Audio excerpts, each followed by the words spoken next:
തൃശൂർ വെടിക്കെട്ട് ദുരന്തം ചൂട് കാരണമല്ല എന്ന പെസോയുടെ പ്രാഥമിക വിലയിരുത്തൽ. അളവിൽ കൂടുതൽ കരിമരുന്ന് കൈകാര്യം ചെയ്തിട്ടുണ്ടെന്ന സംശയം. പടക്ക നിർമ്മാണത്തിലെ പരിചയക്കുറവുള്ളവർ ഉണ്ടാകാമെന്നും വിലയിരുത്തൽ. ഈ വാർത്തയിലേക്ക് നമുക്ക് എത്താം. ഇപ്പോഴും ഇവിടെ തിരച്ചിൽ തുടരുന്നുണ്ട്. ഈ തൃശൂർ ദുരന്തവുമായി ബന്ധപ്പെട്ട് അവിടെ ശാന്തകുമാർ വെള്ളാലത്തുണ്ട് വിവരങ്ങൾ നൽകാൻ. ശാന്തകുമാർ, തിരച്ചിൽ ഇപ്പോഴും തുടരുകയാണല്ലോ. കടാവർ നായ്ക്കളെ ഉപയോഗിച്ചടക്കം തിരച്ചിൽ തുടരുന്നുണ്ടെന്നാണ് മനസ്സിലാക്കുന്നത്. പുതുതായി ലഭിച്ച ഈ മൃതദേഹാവശിഷ്ടം, അതിൻ്റെ വിവരങ്ങൾ എങ്ങനെയാണ്? എവിടെ നിന്നാണ് ഈ ശരീരഭാഗങ്ങൾ ലഭിച്ചത്? ശാന്തകുമാർ ഇപ്പോൾ എവിടെയാണ് നിൽക്കുന്നത്? അരുണയൻ, ഈ മുണ്ടത്തിക്കോട് ഈ ദുരന്തം നടന്ന സ്ഥലത്ത് തന്നെയാണ്. ഈ തെരച്ചിൽ സമ്പൂർണ്ണമായും ഇപ്പോൾ അല്പസമയം മുമ്പാണ് ഇന്ന് പൂർണ്ണമായും നിർത്തിവെച്ചത്. കാരണം ഇനി തെരച്ചിലിന് സാധ്യതയില്ല, തെരച്ചിലിന് നടത്തേണ്ട സാഹചര്യമില്ല എന്നുള്ള നിലപാടിൽ തന്നെയാണ് ആ ഒരു വിലയിരുത്തലാണ് സംഘമുള്ളത്. അതായത് നേരത്തെ ശരീരാവശിഷ്ടങ്ങൾ ഉൾപ്പെടെ ഒരു മണിക്കൂർ മുമ്പ് ലഭിച്ചിരുന്നു. അത് അവയെല്ലാം ഇപ്പോൾ മെഡിക്കൽ കോളേജ് ആശുപത്രിയിലേക്ക് മാറ്റിയിരിക്കുകയാണ്.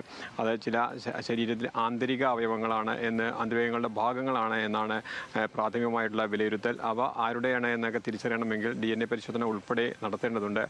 അതിനൊപ്പം തന്നെ ആരെ കാണാതായ ആരൊക്കെയുണ്ട്, ഇല്ലെങ്കിൽ ആരുടെ എല്ലാമാണ് ഈ ശരീരാവശിഷ്ടങ്ങൾ എന്നുള്ളത് വ്യക്തമാണെങ്കിൽ അതുമായി ബന്ധപ്പെട്ടുള്ള DNA പരിശോധനകൾ ഇനിയും പൂർത്തിയാക്കാൻ, ഇല്ലെങ്കിൽ ആ DNA പരിശോധനയ്ക്ക് ശേഷം മാത്രമേ അത്തരം കാര്യങ്ങളെല്ലാം അറിയാൻ കഴിയുള്ളൂ.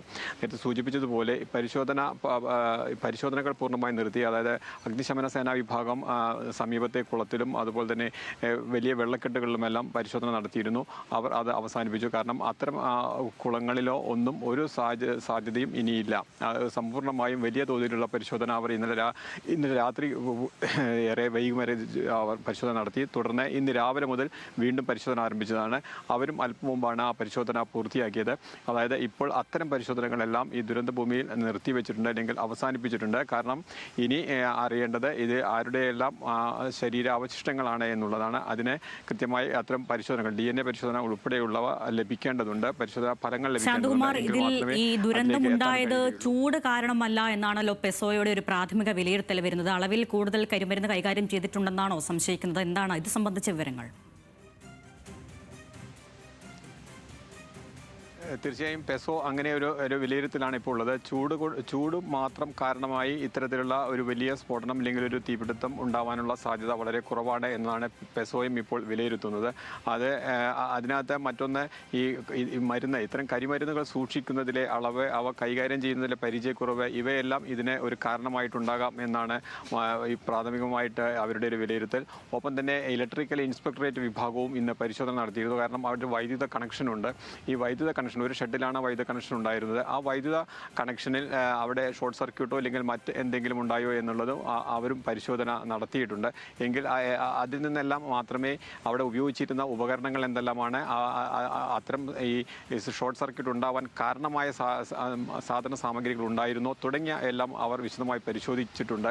അതിൻ്റെ എല്ലാം ഫലം ഇനി പുറത്തു വരാനിരിക്കുന്നതേ ഉള്ളൂ. അതിൻ്റെ ഒരു വിലയിരുത്തൽ എന്തായാലും അവർ അല്പസമയത്തിനകം അറിയാൻ കഴിയുമെന്ന് തന്നെയാണ് കരുതുന്നത്. എന്തായാലും പെസോയുടെ ഒരു പ്രാഥമിക വിലയിരുത്തൽ അത് ചൂട് മാത്രം അതിന് കാരണമല്ല. ചൂട് കാരണം കൊണ്ട് ഇത്തരത്തിലുള്ള ഒരു വലിയ തരത്തിലുള്ള സ്ഫോടനം ഉണ്ടാവാൻ സാധ്യതയില്ലെങ്കിൽ തീപിടുത്തം ഉണ്ടാവാൻ സാധ്യതയില്ല എന്നുള്ളതാണ് അവർ പറയുന്നത്. ഈ പടക്കം നിർമ്മിക്കുന്നവരിൽ പരിചയക്കുറവുള്ളവർ ചിലപ്പോൾ ഉണ്ടാവും.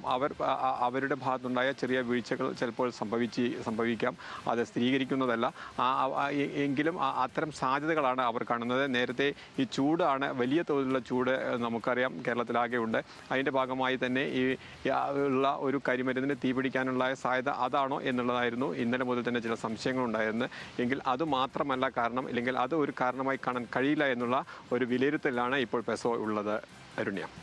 ശരി, ശാന്തകുമാർ വെള്ളാലത്താണ് വിവരങ്ങൾ നൽകിയത്. ദുരന്തഭൂമിയിൽ ഇപ്പോഴും തിരച്ചിൽ നടന്നുകൊണ്ടിരിക്കുകയാണ്.